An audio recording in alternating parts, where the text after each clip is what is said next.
Le Conseil des ministres inaugural du septennat 2026-2033 s'est réuni ce jeudi 28 mai 2026 sous l'autorité du président de la République, M. Romuald Wadani.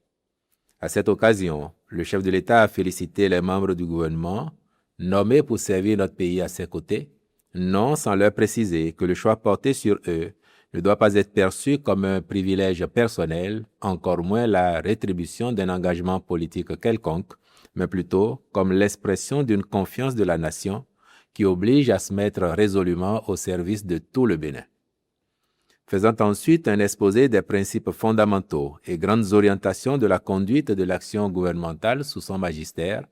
il a indiqué que le souci de l'intérêt général doit guider le gouvernement dans toutes les décisions à prendre, loin des considérations partisanes ou personnelles, ses membres étant astreints à une obligation d'exemplarité, de sobriété, d'intégrité et de solidarité. Par ailleurs, le chef de l'État, en guise de priorité majeure du septennat, a fixé comme cap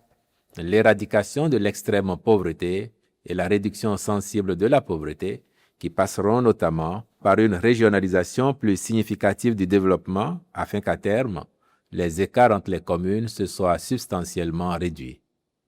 De même, il a indiqué comme autre priorité la défense et la sécurité de notre territoire et instruit le gouvernement d'y travailler résolument. Enfin, s'agissant de l'organisation du travail,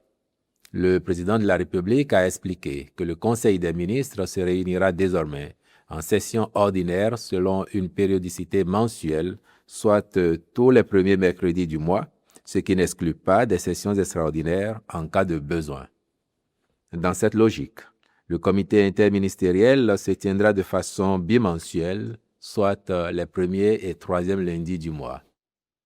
À noter qu'entre les sessions du comité interministériel et du Conseil des ministres, des conseils de cabinet se tiendront avec les ministres sectoriels sur des thématiques spécifiques chaque fois que nécessaire.